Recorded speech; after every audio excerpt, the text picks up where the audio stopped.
बेटा, शादी के बाद तो सबको एडजस्ट करना ही पड़ता है। शीला जी ने अपने बेटे सुदेश को समझाते हुए कहा। वाह माँ वाह, आप मुझे कह रही है एडजस्ट करने को? जब से आप यहाँ आई है, आप मेरे बजाय अपना सारा प्यार स्नेहा पर लुटा रही है। आप मेरी माँ हो या स्नेहा की? माँ तो मैं तुम्हारी ही हूं, इसीलिए तो तुम्हें समझा रही हूं बेटा। 6 माह ही तो हुए हैं अभी तुम दोनों की शादी हुए, और तुम दोनों में अभी से बहसबाजी भी शुरू हो गई।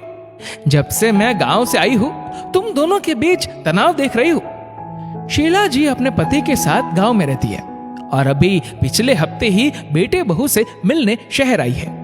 शीला जी और सुदेश बालकनी में बैठकर बातें कर रहे थे कि इतने में बहू स्नेहा भी चाय बिस्किट लेकर आ गई और शीला जी के पास आकर बैठ गई।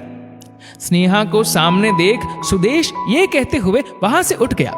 अच्छा माँ, मैं तैयार होने जा रहा हूं, मुझे ऑफिस के लिए देर हो रही है। स्नेहा की तरफ देखते हुए शीला जी ने कहा, स्नेहा बेटा, आओ मेरे पास बैठो और बताओ क्या बात है। कई दिनों से देख रही हूं, तुम कुछ परेशान सी लग रही हो। उचित समझो तो मुझे बता सकती हो, शायद मैं तुम्हारी कुछ मदद कर सकूं। क्या फायदा माँ जी आपको बताकर, आप सुदेश की साइड ही लेंगी। मुझे तुमसे ज्यादा तजुर्बा है बेटा, इसलिए कह रही हूं, अगर किसी के प्रति कोई बात आपके मन में है तो उसे मन में ही ना रहने दे, बल्कि बता दे। इससे दिल का बोझ हल्का हो जाता है और गलत फहमियां भी नहीं पनपती। स्नेहा बोली, देखो ना माँ जी, मेरे भाई की शादी है और मैं चाहती हूं कि सुदेश भी मेरे साथ मेरे मायके जाए। सुदेश को मेरे साथ देखकर माँ, पापा और बाकी सब खुश हो जाएंगे, लेकिन सुदेश का ईगो बीच में आ रहा है। मना कर रहे हैं, कहते हैं मैं दामाद हूं, हमारे यहाँ दामाद ससुराल में इतने दिन नहीं रहते। बस इसी बात को लेकर अभी हम दोनों में टेंशन चल रही है। कभी कभी तो मुझे लगता है रोज रोज की किचकिच से तो अच्छा है हम दोनों को अलग हो जाना चाहिए।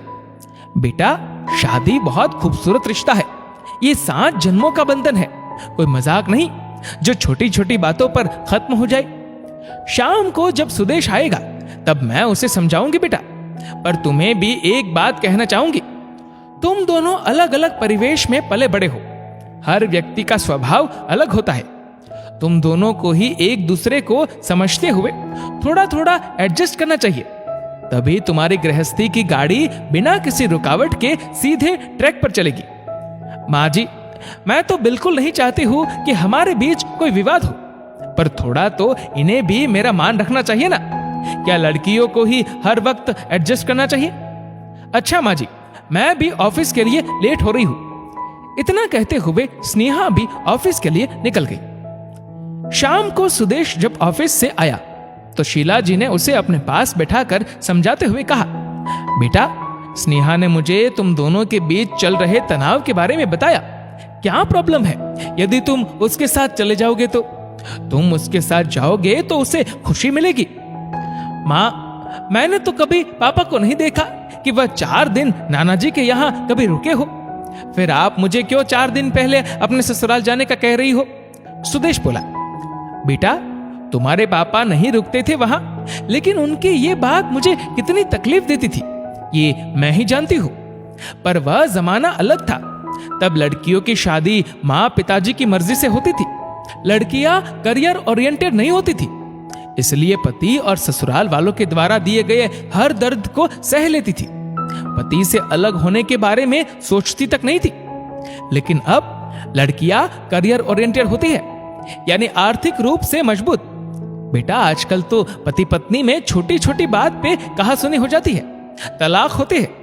इसका कारण पति पत्नी के बीच छोटे छोटे मनमुटाव और उनकी अकड़ ही होती है। अहम की सुई उनकी गृहस्थी के गुब्बारे में एकदम से छेद कर देती है और सब खत्म हो जाता है। सुबह तुम कह रहे थे मैं एडजस्ट क्यों करूं? बेटा, जमाना बदल गया है। कल को स्नेहा अपने घर के किसी फंक्शन में आने को मना करेगी या ऐन वक्त पर आकर खड़ी होगी तो क्या तुम्हें अच्छा लगेगा? तुम्हें तकलीफ नहीं होगी क्या? तुम्हें स्नेहा के साथ जाना चाहिए बेटा, और उसकी खुशी में शामिल होने के साथ ही उसके मम्मी पापा का हाथ भी बटाना चाहिए। बहू के पास ही आदर्श बहू का तमगा नहीं होना चाहिए। दामाद को भी अपने आप को आदर्श दामाद साबित करना चाहिए। मां, आप सही कह रही है, सुदेश बोला। दोस्तों, वक्त का तकाजा है कि आज के समय में पति पत्नी दोनों को बराबर से एडजस्ट करना चाहिए। इस वीडियो को लेकर आपकी क्या राय है, नीचे कमेंट करके जरूर बताएगा। और अगर आपको वीडियो अच्छा लगा हो तो इस वीडियो को लाइक करेगा, शेयर करेगा ज्यादा से ज्यादा लोगों तक। और ऐसे ही और भी इंस्पिरेशनल वीडियोस के लिए सब्सक्राइब करें हमारे यूट्यूब चैनल को और फेसबुक पर फॉलो करें हमारे पेज को। धन्यवाद।